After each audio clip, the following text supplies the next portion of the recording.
Bulldog here for Wrestling Merchandise and Memories. That's merchandiseandmemories.com. And as you can see, in this edition of Bulldog's Unboxings, we're going to be opening all 4 figures from the second series of WWE Superstars. And what I wanted to show you very quickly here is if you look at the back of each package, if you line them up like so, they actually do connect to one another. So you can see the next figure sort of hinted at in each package, which is a nice touch if you happen to be a mint on card collector and you plan on keeping them like this. I'm not going to, but it is a nice little Easter egg there. All right, first up in our WWE Superstars Series 2 unboxing is the bad guy, Scott Hall. And tear him right off the packaging after I talked about how nice the packaging is.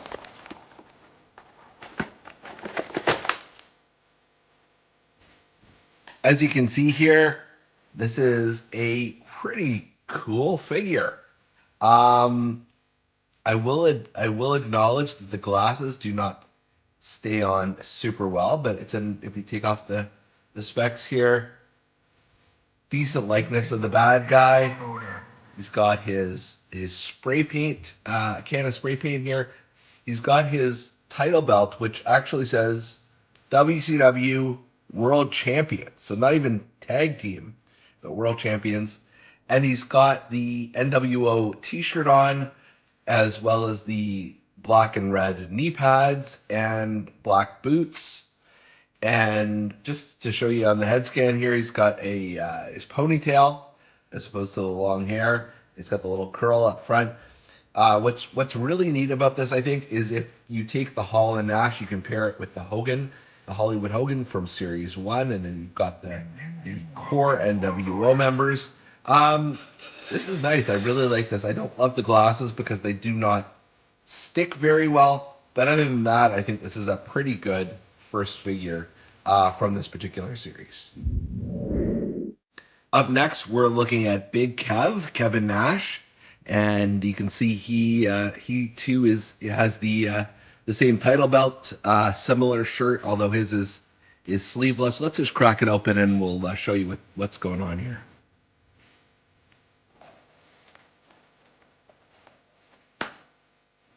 I should have mentioned with Hall before, each of these WWE Superstars comes with at least 2 extra pairs of hands. So you can do the Wolfpack 2 Suite for Scott Hall. I think it's the Frankenstein walk hands as well. I'm not going to go into a lot of detail with these as literally every Mattel figure these days has to have extra hands. So fine, it's a great addition, but I don't really need them.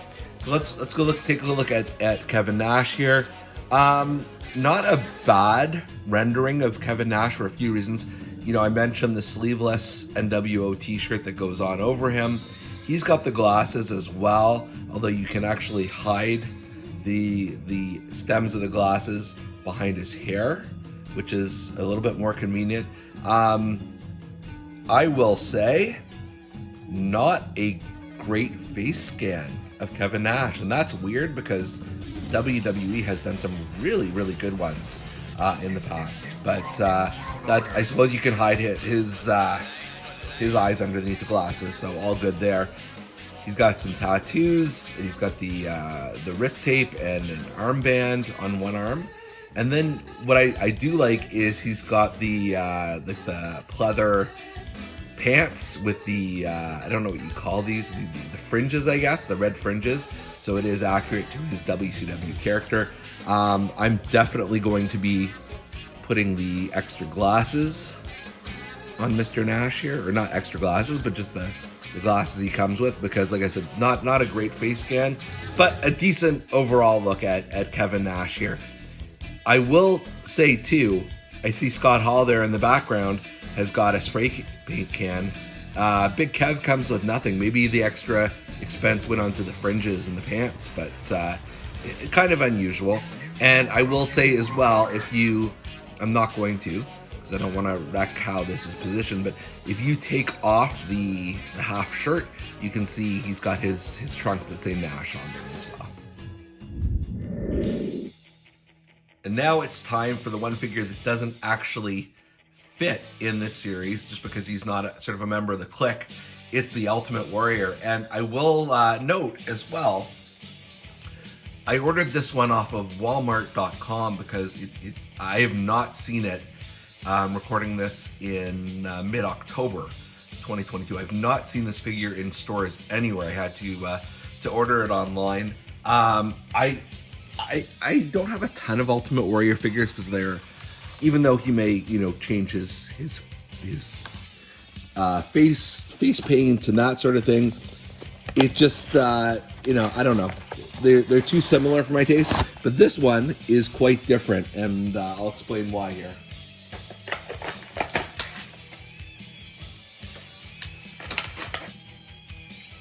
So Warrior does have the extra 2 pairs of hands like his Superstars predecessors, but that doesn't really set anything apart because they all have them. So that's fine. What I do love here though is that this is a different Ultimate Warrior. This is like, I feel like 95, 96 whenever he came back to the WWF.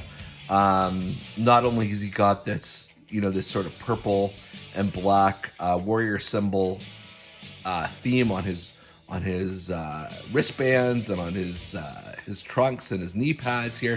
He also has this really sweet duster, and I always think of Always Sunny in Philadelphia whenever I say sweet duster. But if you look at the back of it, it's got the image from his comic book, which is amazing.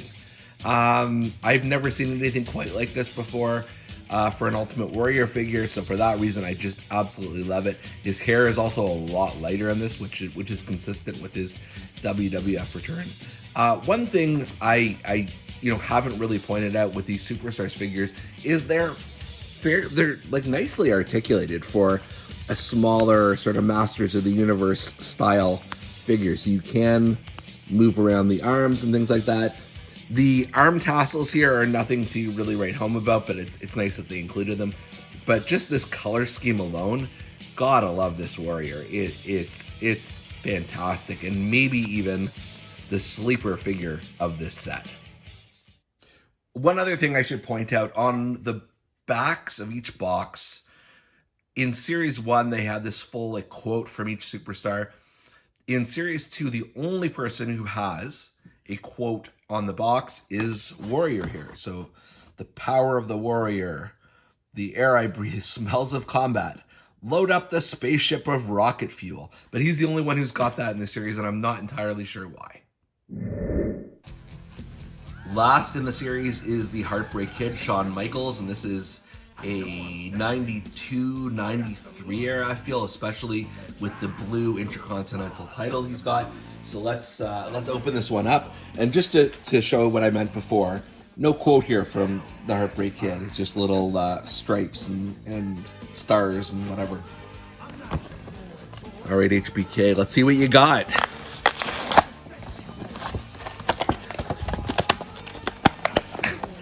All right.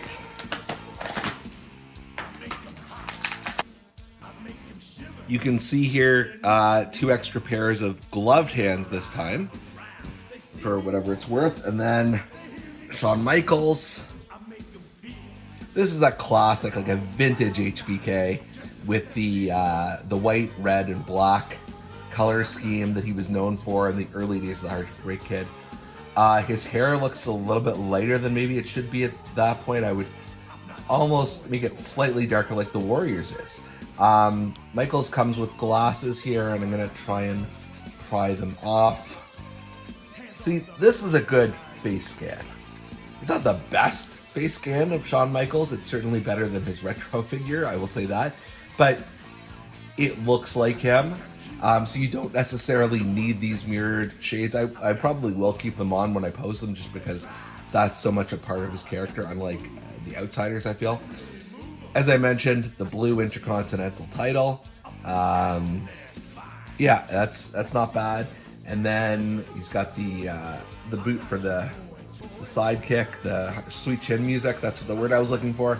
He's got the gloved hands, the heart tattoo, heart with the knife through it.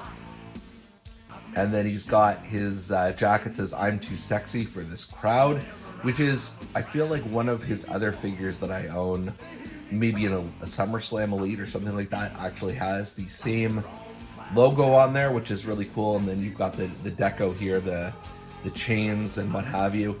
All in all, pretty good Shawn Michaels figure. I like this one a lot. And I have, probably 200 million different Shawn Michaels figures in my collection from different stages of his career, but this is a winner. This one gets full marks for me. Overall, I would say this is a pretty fun set. I wasn't sure. I think one of the early episodes, actually, of this very series, when I unboxed the Ric Flair, I wasn't sure I was going to be collecting these because I didn't know if there was enough meat on the bone, if there's enough collectability for these. But now as the series evolves, I now have 3 out of the 4 from series 3, and I've seen what else other products are coming soon. I'm excited about this. I think this is in some ways, superior to retros, even though I, for sure will continue to collect those. Just because, there are more accessories, you can pose them a bit better, that sort of thing. And they aren't all sort of one size fits all in terms of body molds and things like that. So I like the set. I hope they keep making WWE Superstars. And for Bulldog's Unboxings, I'm Canadian Bulldog. Thanks for watching.